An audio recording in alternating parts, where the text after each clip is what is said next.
हर हर महादेव। तो ये क्वेश्चन आया था जेईई एडवांस 2025 का, पेपर 1 का ये क्वेश्चन है, क्वेश्चन नंबर 12 जैसा आप देख रहे हो। तो बहुत अच्छा क्वेश्चन था, मतलब बहुत कंसेप्चुअल था, मिक्स्ड कंसेप्ट था, जो कि रियल एनालिसिस ऑब्वियसली और फंक्शनल इक्वेशन प्लस अपना प्रोग्रेशन एंड सीरीज़ का क्वेश्चन था। ठीक है, बहुत अच्छे से मिक्स करके दिया गया क्वेश्चन, तो अच्छा लगा इसलिए सोचा ट्राई कर लेते हैं। ठीक है, तो देखना तो क्लियरली पहले नोट कर दो गिवन क्या क्या, तो ईजी होगा पता है। अपना एफ है आर से आर, ठीक है, नोट कर लिया एक बार। और F of x is greater than strictly greater than 0 for all x. Okay, ठीक है, इजी। फिर मेन पॉइंट क्या है, ये वाला, ये तो फंक्शनल इक्वेशन दिया, ठीक है। और अगर थोड़ा सा आइडिया हो तो पता होगा कि ये इस टाइप के जितने भी इक्वेशन होते हैं ना, देखना एक बार, f of x plus y is equal to F of x into F of y, ठीक है। इस तरीके के इक्वेशंस को हम डायरेक्टली ऐसे लिख सकते हैं, let F of X is equal to A to the power X, but A belongs to क्या होगा, देखना एक्स कहाँ से कहाँ है, आर से आ रहा है ना, तो ए को पॉजिटिव होना पड़ेगा शायद, है ना, वरना अगर नेगेटिव होगा, पॉजिटिव या जीरो भी हो सकता है, आर प्लस यूनियन जीरो, ठीक है। क्यों नेगेटिव नहीं हो सकता, क्योंकि अगर नेगेटिव हो जाता है, लेट से ए इक्वल टू -1, ठीक है, टू द पावर एक्स, तो -1 टू द पावर माइनस नहीं 1/2, मतलब रूट ओवर ऑफ -1, जो कि डिफाइन ही नहीं होगा, ठीक है। इसलिए ये यहाँ पे ही डिफाइन होगा जहाँ पे मैंने बोला जस्ट, कहाँ पे, यहाँ पे ही डिफाइन, ठीक है, क्लियर है, ईजी है, ओके। देन क्या दिया कंडीशन, अच्छा A1 जो AI है, ए मतलब I1 to 50 जो रन हो रहा है वो AP है, ठीक है, क्लियर। और ये वाला जो इक्वेशन है, ये वाला दूसरा सेकंड इंपॉर्टेंट, ठीक, एक सेकंड इसको, हाँ ये सेकंड इंपॉर्टेंट इक्वेशन यहाँ पे, ओके। इसको नोट करते हैं, फिर इसको डिकोड करते हैं और फिर निकालने के लास्ट को, अच्छा ये भी दिया, दो कंडीशन दिया, लास्ट में निकालना, ठीक है, ओके। तो पहले कंडीशन यूज़ करके कोई एक जजमेंट पे आता है, ठीक है। तो पहला कंडीशन क्या था, F of A31 is equal to 64 F A25, F of A31 is equal to F of A25 A25 into 64, ठीक है। और हमें पता क्या है कि ये AP में, तो इसको हम डायरेक्टली ऐसे लिख सकते हैं, नहीं, एफ ऑफ ए प्लस पहले टर्म को ए मान लिया 30D is equal to F of 64 into F of A plus 24D, ठीक है, क्लियर, ईजी है इतना तक तो, ठीक है। हमने एफ को क्या माना था अभी sir, A to the power X, तो ये क्या आ जाएगा, ए टू द पावर, अच्छा ए लिया था ना हमने, एक सेकंड देखते हैं, अच्छा तो एक काम करते हैं, इसके पहले एलिमेंट को ना हम के लेट कर लेते हैं, ठीक है, के, अच्छा ये तो ठीक ही था, ए टू द पावर के plus 30D is equal to 64 into A to the power के प्लस 24D, ये के और कैंसिल हो जाएगा, ठीक है, हाँ ये के और ये वाला के कैंसिल हो जाएगा, और यहाँ के 24D से यहाँ पे 30D कैंसिल हो गया, आ जाएगा a to the power 6D is equal to 64, which implies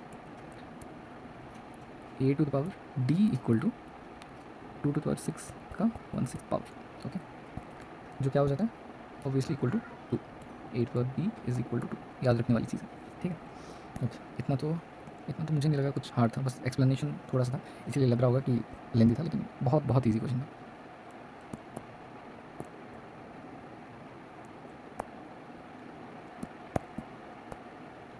ठीक है, फिर ये वाला,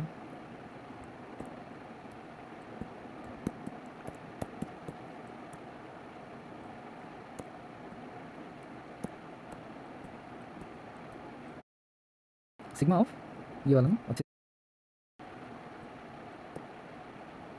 ओके डन, ठीक है। सेकंड कंस्ट्रेंट क्या दें, देखना एक बार, सिग्मा ऑफ ये वाला ना, अच्छे से देखना, ये वाला कंस्ट्रेंट, ठीक है, दे सिग्मा ऑफ, अच्छा F of running to this और इक्वल टू ये दिया, ठीक है, सेकंड वाले कंस्ट्रेंट को यूज़ करते हैं। तो सेकंड कंस्ट्रेंट जब हम यूज़ करेंगे क्या दिया, F of A1 plus F of A2 plus dot dot dot F of, इतना टाइम नहीं है हमारे पास, तो डायरेक्टली हम इसको ऐसे लिख सकते हैं ना, इसको तो हमने के लेट किया था ना पहले टर्म को, फिर एफ ऑफ के plus d plus dot dot dot F of के प्लस 49D, ठीक, इक्वल टू जो भी दिया, ठीक है, इतना तो हो गया, ठीक।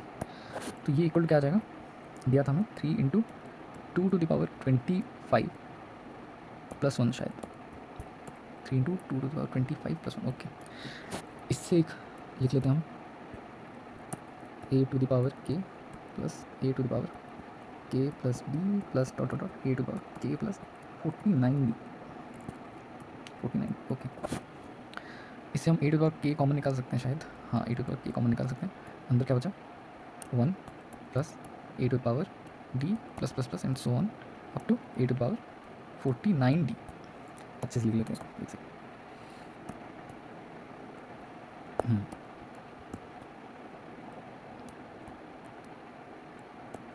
ठीक है, plus plus and so on A to the power 49d। ये इसमें तो डायरेक्ट जी लग जाएगा। ठीक है, क्या आ जाएगा इससे a to the power k into पहला टर्म तो 1 था। ठीक है, फिर a to the power 50d minus 1 divided by common difference क्या है ए to the power d, a to the power D minus 1। Okay, बहुत ईजी क्वेश्चन था इतना तक तो। हमने ऊपर लिखा है, देखना अच्छे से, a to the power d equal to 2। ठीक है, और ये इक्वल टू आ जाएगा किसके, this implies a to the power k into A to the power 50d। हम क्या लिख सकते हैं directly, a to the power d हमें पता है क्या है 2 है, तो ए टू द पावर 50d के कितना आ जाएगा 2 the power 50, 2 to the power 50 minus 1, और यहाँ पे इसकी जगह पे तो 1, मतलब 2 आ जाएगा, 2 माइनस 1 1, तो डिनोमिनेटर तो फिक्स हो गया, और is equal to 3 into 2 to the power 25 plus 1। Okay, clear. Then पूछा क्या है 6 से 30 तक का समेशन पूछा है एफ ऑफ ए आई का। ठीक है, लिखते हैं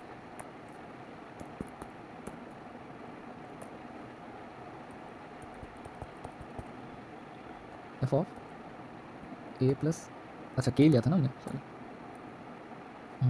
शायद हमने कुछ गलत लिख लिया है, नहीं सही, एफ ऑफ के plus 5d plus plus plus plus so on F of के प्लस 29d। ठीक है, जो कि इक्वल आ जाता है हमारा कितना,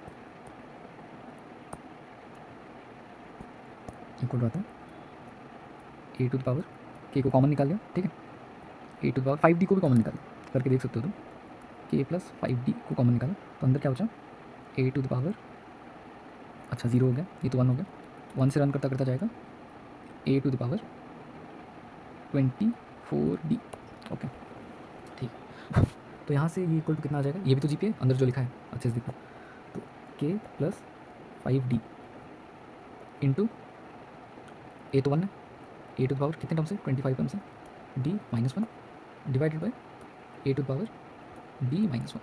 तो ये तो 2 था हमें पता है ए टू द पावर डी, तो ये तो फिर से 1 ही आ जाएगा। ठीक है, और देखना यहाँ पे ए टू द पावर के हमने निकाला है क्या, यहाँ से नहीं निकाला। अच्छा, यहाँ पे भी हमें अटक रहा है ये वाली चीज़, अच्छे से देखना, ये वाली चीज़ हमें अटका रहा है। ठीक है, तो इसके लिए इसका जो वैल्यू है यहाँ से निकालते हैं, इस वाले इक्वेशन से। कौन सा वाला इक्वेशन से, ये वाला इक्वेशन जो है ना, इससे हम इसका वैल्यू निकालते हैं। ठीक, इसका वैल्यू क्या आ जाएगा directly, this implies a to the power k is equal to 3 to the power 2 to the power 25 plus 1 divided by, अरे क्या हो रहा है, 2 टू द पावर 50 माइनस 1। ठीक है, ईजी, इसको हम कट कर लेते हैं, कट। ठीक, तो दूसरे पेज में पेस्ट करते हैं इसको, ये हमें पता है, और हमें निकालना क्या था, और हमें इक्वेशन दिया ये वाला है, ये तो 1 हो गया इसलिए मैं इसको कॉपी नहीं कर रहा हूँ। ठीक है, ओके, तो यहाँ से हमने इसका वैल्यू जाना, तो ए टू द पावर के पे हम ये वैल्यू सब्स्टिट्यूट कर देते हैं। ठीक, कितना आ रहा है 3 into 2 to the power 25 plus 1 divided by 2 to the power 50 minus 1 into, अच्छा A to the power 5d तो है यहाँ पे। ठीक है, ए टू द पावर 25d ना, कितना होता है ये, ए टू द पावर d पता है हमें, वो होता है 2, तो इसका पावर ये आ जाएगा, और 2 टू द पावर 5 यहाँ पे इस वाले से, इस वाले। ठीक है, ठीक, इतना आ गया। तो ये दोनों तो देखिए पता लग रहा होगा कि a minus B A plus B लिखा है, और नीचे उसका मल्टीपल लिखा है A square minus B square, तो ये कैंसिल हो जाएगा। तो क्लियरली आ गया आंसर हमारा 3 into 2 to the power 5 which is equal to 3 into 32 which is equal to 96। Easy question था, एलाबोरेट किया इसलिए थोड़ा टाइम लगा, वरना बहुत ईजी क्वेश्चन था। 96 is the correct answer. Thank you.